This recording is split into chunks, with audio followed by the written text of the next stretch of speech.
What's up guys, welcome back to another video. So I just wanted to show you guys a product that I bought to go into the sump, because I'm getting the gasket changed this week. So the guys at VAC Motorsports have sent me out a baffle so that I have a baffled sump. So while the oil pan gasket gets replaced, the sump will get cleaned out, decontaminated, and then the baffle will get welded in. I'll show you guys what it will look like.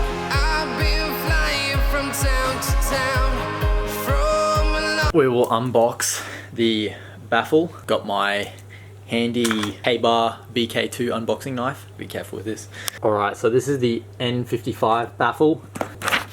Alright, so we get a piece of paper with it. Essentially, it's just saying that you require the ability to weld aluminium if you were to install this yourself. And that's kind of a rough diagram or photo of how it will look installed.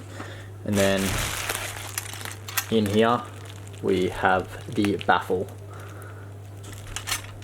Okay, so I'm going to take this to the shop to get installed, get it professionally welded in while they do the gasket, and hopefully it'll just give me that little bit of extra reassurance on the track that I won't spin any rod bearings and stuff like that, and the motor always has oil going to all the important parts. This is something I would highly recommend if you track your vehicle or push it to the limits on the streets. Yeah, definitely worth buying. So I just thought I'd go over a few things and basically tell you guys why you should or you shouldn't buy a baffle depending on what you use your car for. The reason why I decided to chuck one in was my oil pan gasket was leaking, and I figured since I was replacing the whole gasket, I may as well chuck one in while I had the pan of the motor out of the car. N54s in some situations are known to have oil starvation at certain G's on corners.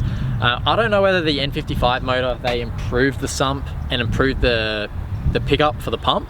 It's just a small risk for, I guess, big advantage in the regard that you might have run into oil starvation. So the downfall and I guess the risk with running a baffle is, say you've got your sump and your baffle's at the pickup and you're taking a corner for an extended period of time. Like say it's quite a big sweeping corner, you kind of run the risk of the oil not getting back into the pickup once all the oil, I guess, gets pumped up and used, and therefore I guess then you might run into oil starvation issues. But being an issue with the N54 motor of actually running out of oil starvation as is at certain G's on corners, I don't think I'm going to be on an extended corner for enough duration that I'm going to run out of oil in the baffle.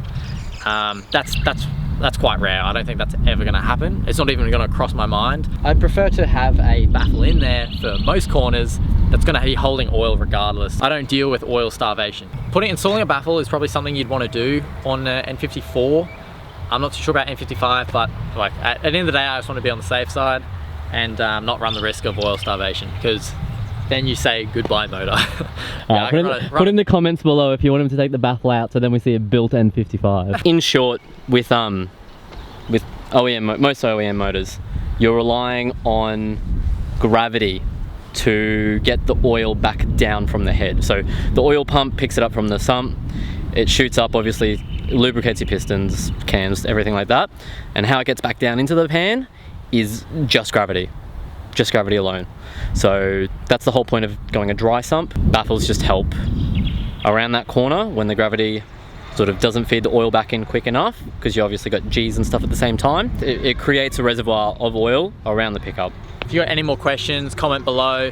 Angus, my mate here, knows quite a lot when it comes to internals of motors and stuff like that. So feel free to comment. He's also happy to answer any questions himself. He can jump in on his account and comment below as well.